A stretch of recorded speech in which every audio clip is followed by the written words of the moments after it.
So, how many of us know about the mutiny of Royal Indian Navy of 1946, just before some time before the independence? ठीक है।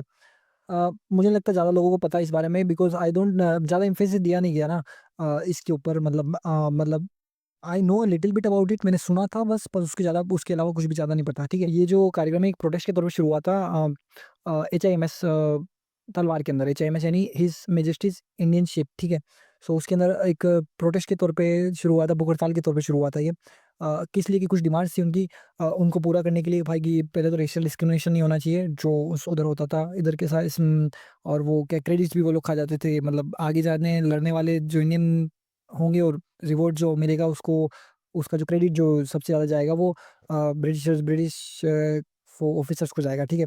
सो racial discrimination नहीं होना चाहिए, food अच्छा मिलना चाहिए, ठीक है। और कुछ मेजर डिमांड जैसे कि जो INA Indian National Army, I think Subhash Chandra Bose की, जो उनके जो प्रिजनर्स थे, उनको छुड़वाने की जो इन्होंने डिमांड रखी थी, और इंडोनेशिया में जो ब्रिटिश इंडियन सोल्जर्स थे, उनको वापस लौटाने की जो माँग रखी थी, ठीक है। सो ये जो है सिर्फ़ कुछ डिमांड पूरी करने के लिए शुरू की गई थी। बट ये फुल ब्लोन म्यूटिनी की तरफ बढ़ गई और बड़ी तेज़ी से फैली, मतलब कि 20,000 रेटिंग्स जो ऑफिसर्स होते हैं, रेटिंग ऑफिसर्स, और मेनी डॉग्स, शिप डॉग्स, और बड़े-बड़े शहरों तक, कलकत्ता, मुंबई से शुरू होकर ये कलकत्ता और दूसरे बड़े-बड़े शहरों तक ये पहुँच गई थी। It lasted for 5 days. ठीक है, 18 फरवरी से शुरू होकर 1946 से 23 फरवरी तक ये खत्म हुई थी। बट ये फेल हो गई थी अल्टीमेटली, इसका कोई निष्कर्ष नहीं निकला था। इसका जो गोल था, जो छोटा गोल से शुरू होकर के बड़ा फिर म्यूटिनी की तरफ बढ़ गया था कि गोल वो सब भड़क जाएँ और आज़ादी की तरफ चलें, ठीक है।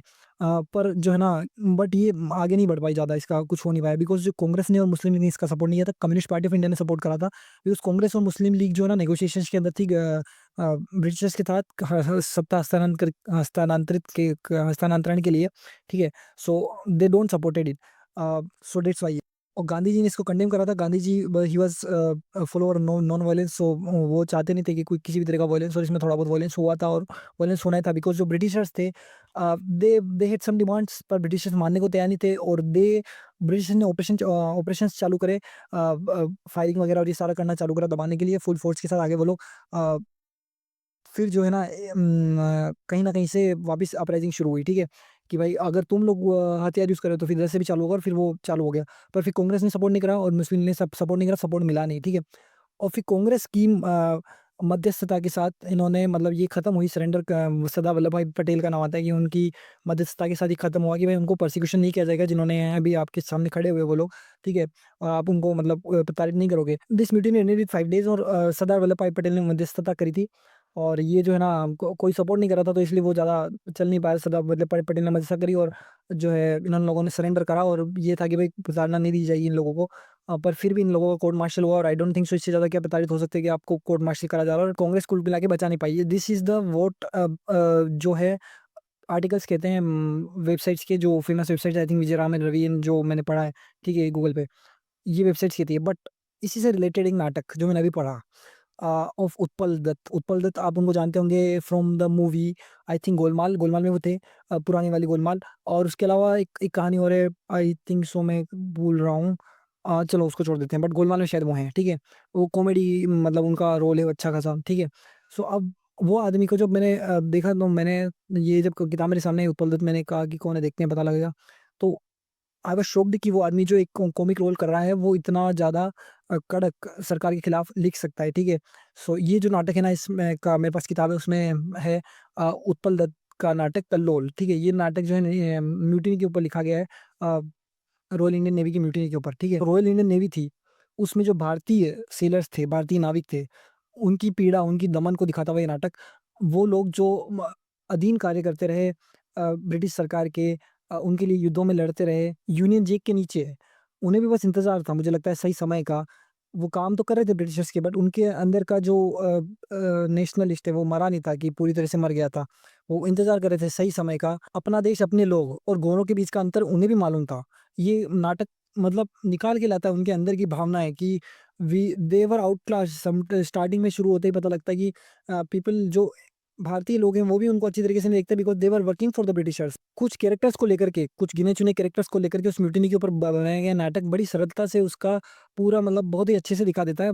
Yes, of course Utpal Dutt is a left living ideology उनकी, ठीक है? तो वो उसमें लेफ्ट तो आता ही है, उनका जो आइडियोलॉजी आता है कांग्रेस को बहुत ही ज़्यादा तरीके से नंगा करते हैं। आप उतना तरीके से I I have read some articles, उसमें इतना तरीके से नहीं कुछ कहीं पे भी कहा गया है, बड़ा भी सिंपल तरीके से बताया गया है। बट उन्होंने बहुत ही कांग्रेस के ऊपर बहुत ही खतरनाक लांछन लगाया और ये इसी कारण से ये प्रतिबंध भी हुआ था ये नाटक, और शायद इनको जेल भी जाना पड़ा था। और डिस्पाइट नोइंग कि ये लेफ्ट लीनिंग है, इनका जो वार होगा वो खतरनाक होगा कांग्रेस के ऊपर। ही वाज़ नॉट कांग्रेसी, ठीक है? तो ज़्यादा थोड़ा ये पेनेपन से लिखेंगे। बट स्टिल कांग्रेस की जो उस वक़्त की जो बात हो, वो जिस तरह से पोर्ट्रे करा गया है, वो क्वेश्चन करने को तो मतलब हम मजबूर हो जाते हैं कि भाई आप क्या चाहते हो? मतलब अहिंसा से आप क्रूअल ब्रिटिशर्स के खिलाफ, इमोरल ब्रिटिशर्स के खिलाफ कैसे जीत सकते हो? और ये अहिंसा उस वक़्त की नहीं, 1946 की म्यूटिनी थी, 1947 में देश आज़ाद होने वाला था और उसकी पता था कि भई अब सत्ता हस्तांतरित होगी। बट स्टिल जो पहले का जो नॉन वायलेंस का मूवमेंट है, उस पे क्वेश्चंस ज़रूर उठे एक आम आदमी के तौर पे मैं उठाता हूँ कि भाई मतलब कैसे आप ये कोई डेमोक्रेसी थोड़ी चल रही है कि यहाँ पर मैं जाऊँगा और I will stand against the current government, वहाँ पे बैठ जाऊँगा और मुझे कुछ कर देंगे। बिना वायलेंस के करंट गवर्नमेंट भी नहीं सुनती। आप जाकर के बेटर हो, आप भूखे-भूखे मर जाओगे, करंट गवर्नमेंट भी आपका ध्यान नहीं रखेगी। जिसको वोट लेना है वापस लोगों का, जिस आदमी के पास इतनी पावर है, जिस आदमी के पास इतनी पावर है कि उसके इशारे पे पूरा देश चल उठता है, वो आदमी कह रहा है कि हमको वायलेंस नहीं चाहिए और हम भूखे रह करके इनसे माँग लेंगे। भाई, और यू वांट कि वायलेंस ना हो, लोग मरे ना, बट पीपल वर डाइंग। वो वैसे भी मर रहे थे, आप नहीं मार रहे थे, ब्रिटिशर्स मार रहे थे, ठीक है? वो जो बुरे हालात थे रहने के, स्टैंडर्ड ऑफ लिविंग्स, ठीक है? उसके कारण वैसे ही लोग मरे थे। सो और ये वैसे ही लोग मरना, ये बड़ा आसान है कहना, मैं मानता हूँ कि बहुत बेकार शब्द है, but still people were dying. So और जो लोग अपने देश के लिए मरने को तैयार थे, आप उन्हें भी आप मना कर रहे थे कि हम लोग नहीं लड़ेंगे। We will not support you. I don't understand as a logical person. और इसके बाद ना मुझे क्वेश्चंस ये भी उठते हैं कि भाई अ, गांधी जो है किस राम को फॉलो कर रहे थे? आई डोंट नो कि उनकी समाधि पे हे राम लिखा है और हमने सुना है कि वो जब मरे थे तो उनके मुँह से राम निकला था। That's a very good sign of a, वो महात्मा की साइन है कि कोई आदमी मरते वक़्त अगर भगवान का नाम ले रहा है तो वो बहुत बड़ी बात है। बट स्टिल अ कौन-सा राम ने आपको सिखाया कि हम लोग नॉन वायलेंस से किसी हथियार जिसके पास है हथियारों से लैस आदमी के साथ लड़ सकते हैं? राम को भी धनुष उठाना पड़ा था, कृष्ण ने तो सीधा-सीधा वकालत करी थी युद्ध की। I don't understand this. Coming back to the नाटक, जो उत्पल दत्त का नाटक है, अ, जो सैनिकों की वीरता दिख जाती है, कोई युद्ध होता है और या फिर इस म्यूटिनी के अंदर सैनिकों की वीरता दिख जाती है कि ये जो इन्होंने अ, अपने देश के लिए खड़े हुए, अपनी बात रखने के लिए खड़े हुए, ठीक है?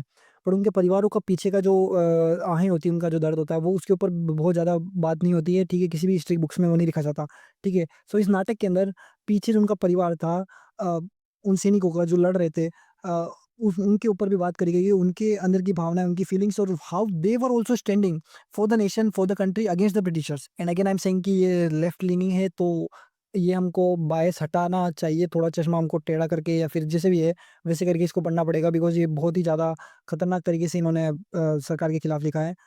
एंड जो ये जो नाटक है, ये सिर्फ़ सिर्फ़ उसी बारे में बात नहीं करता कि चलो म्यूटिनी हो गई, बहुत और लेफ्टिस्ट एजेंडा ये दिखाते हैं कि भाई कांग्रेस किस तरह से कैपिटलिज़्म क को जो है सपोर्ट करना चाहती थी। दैट्स व्हाई वो ब्रिटिशर्स के साथ मिली हुई थी कि भाई कैपिटल जो बनी रहे, भारतीय जो व्यापारी हैं लोग, जो बड़े लोग हैं, उद्योगपति हैं, उनका भी बना रहे और ब्रिटिशर्स का भी बना रहे। कैपिटल अगर ब्रिटिशर्स की यहाँ रहेगी तो उनको कहीं न कहीं भारत पे कंट्रोल रहेगा। उनके यहाँ से क्या बोलते हैं, प्रत्यक्ष तौर पर चले जाने के बाद भी परोक्ष तौर पर उनका कहीं न कहीं कंट्रोल रहेगा।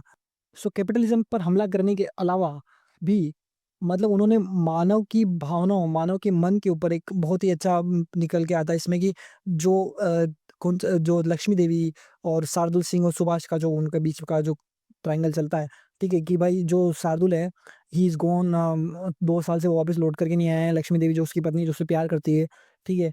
एंड देन इधर से सुभाष जो है वो उसकी 2 साल से उसका पति आया नहीं, इधर से उसकी उनको आवश्यकता पड़ती है, सुभाष की सहायता मिलती है, एंड देन उनका जो है संबंध थोड़ा बढ़ जाता है, ठीक है? और देन हाउ थिंग्स अनफोल्ड, ये प्रेम पर सवाल उठाता है, मतलब कि प्रेम व्हाट इज़ इट कि बदल जाता है, स्वार्थ भरा हुआ है इसके अंदर कहीं न कहीं पीछे। क्या आप किसी को ब्लेम कर सकते हैं इसके लिए या नहीं करना चाहिए किसी को ब्लेम? ये भी बड़ा प्रश्न उठता है। मन जिस तरह से भटकाता है ना अपना, वो बहुत मतलब इसमें इस कहानी से, इस छोटी सी किस्से से आपको निकल के समझ में आएगा कि यार you how can you trust, you can't trust your mind. So overall I will say कि ये है ना आपके समय को सार्थकता प्रदान करेगा। ये इट्स नॉट कि आप you will go gate nothing out of it, you will get something out of it. knowing the history, questioning the government, and developing emotional depth, or I should say enhancing it to some extent. So this was it in the video. ये नाटक है, आपको पढ़ना चाहिए, छोटा सा नाटक है, ठीक है। और बस यही कहूँगा आपको, अगर इसमें कुछ कहना है, कुछ कमेंट करना है, सो इसके आप कमेंट कर सकते हैं, लाइक कर दें, शेयर कर दें वीडियो को, and that's it. Ram Ram, thank you.